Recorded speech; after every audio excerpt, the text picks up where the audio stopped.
Hey there, Alex here.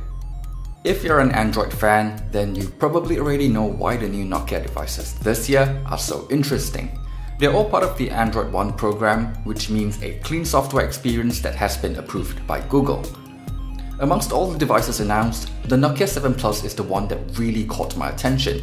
It just looks so good. The way the copper accents complements the matte black finish is just so tastefully done in my opinion. But of course, it's not just all about the looks. We need to talk about how good it is as a smartphone. On paper, things are pretty much in line with what you would expect from a mid-range device. Full HD screen, a mid-range processor, decent amount of storage and RAM, a pair of seemingly decent cameras, and whatnot. Basically, you just have to keep in mind that this is a mid-range device, so we're not going to find anything special here. In my time with it, I would say that this is a good enough phone for a lot of folks out there. For media consumption, like watching YouTube videos, movies, or listening to music, the screen looks good enough even outdoors, and the speaker at the bottom gets loud enough too. The brightness could be better for sure, and stereo speakers like the ones on last year's Nokia 6 would be nice.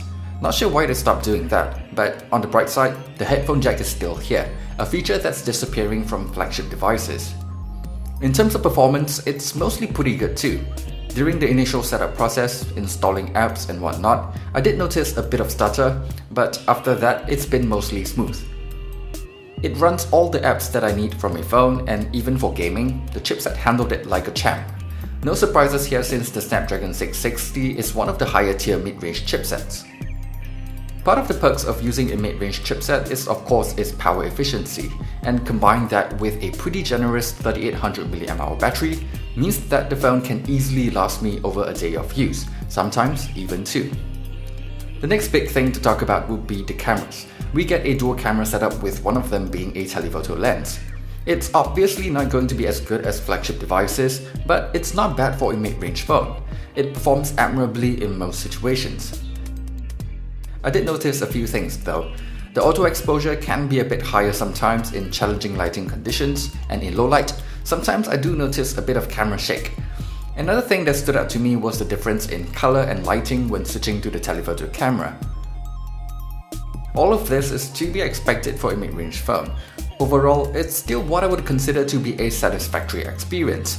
The front camera is decent too, and I think the 1080p footage looks pretty good with nice electronic stabilization and audio capture. Now let's talk about the highlight of the phone, the software. If you're thinking about getting this phone, there's a good chance it's for the Android One experience. This will be a bit subjective since some folks prefer more features, but for me, I tend to prefer the simplicity of a cleaner version of Android.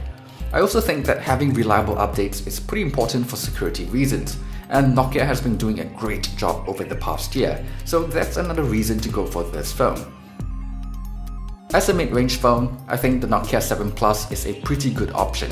I do think the pricing could be a tiny bit better since it lacks water resistance, but other aspects of the phone sort of makes up for it, so it's still not that bad.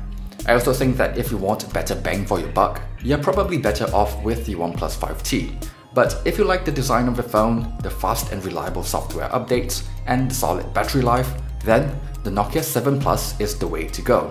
It's a great way to enjoy that Google Android experience without breaking the bank, sort of like the old Nexus series of devices. It's even part of the Android P beta program. It's not quite there yet since Nexus devices typically have better specifications, but it's good enough to me.